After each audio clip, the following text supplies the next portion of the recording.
अहिल्या को श्राप क्यों मिला?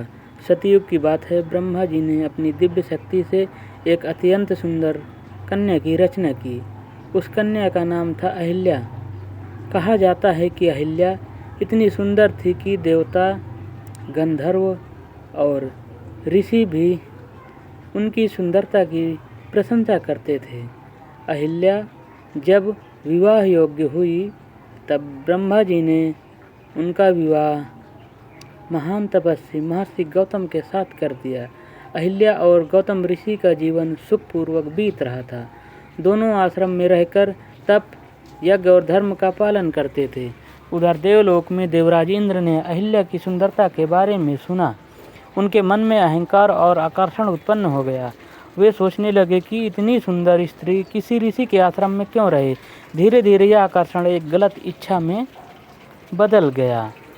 एक दिन इंद्र ने अवसर देखा। प्रातःकाल महर्षि गौतम नदी पर स्नान करने गए।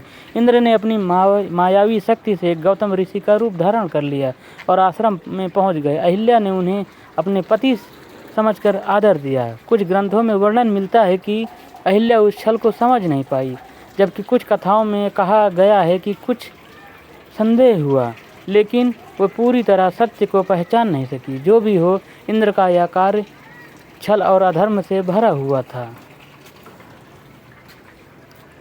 दोस्तों, आप चैनल पर नए हैं तो चैनल को सब्सक्राइब कर लीजिएगा और बेल आइकन वाला बटन ज़रूर दबाइएगा। थोड़ी देर बाद जब महर्षि गौतम आश्रम लौटे तो उन्हें अपनी दिव्य दृष्टि से सब कुछ जान लिया। उन्हें क्रोध की कोई सीमा नहीं रही। उन्होंने देखा कि इंद्र ने एक ऋषि का रूप धारण करके धर्म की मर्यादा का उल्लंघन किया है। क्रोधित होकर गौतम ऋषि ने इंद्र को श्राप दिया। हे इंद्र, तुमने छल करके अधर्म किया है, इसलिए तुम्हारा गौरव और तेज नष्ट हो जाएगा। इसके बाद उन्होंने अहिल्या को भी श्राप दिया। उन्होंने कहा, तुम वर्षों तक इस आश्रम में तपस्या करोगी, संसार तुम्हें नहीं देख पाएगा। तुम कठोर प्रायश्चित करोगी और केवल वायु के सहारे जीवित रहोगी। अहिल्या को अपने ऊपर बहुत दुख हुआ। उन्होंने अपनी भूल के लिए क्षमा मांगी। तब गौतम ऋषि का क्रोध कुछ शांत हुआ। उन्होंने कहा, जब त्रेता युग में भगवान विष्णु श्री राम के रूप में अवतार लेंगे और उनके चरणों का स्पर्श से तुम्हें प्राप्त होगा, तभी तुम इस श्राप से मुक्त हो जाओगी। इसके बाद हजारों वर्षों तक अहिल्या तपस्या करती रही। वे भगवान के स्मरण में लीन रही और अपने उद्धार की प्रतीक्षा करती रही। समय बीता, त्रेता युग आया। भगवान श्री राम अपने भाई लक्ष्मण और गुरु विश्वामित्र के साथ मिथिला की ओर जा रहे थे। मार्ग में वे गौतम ऋषि के आश्रम पहुँचे।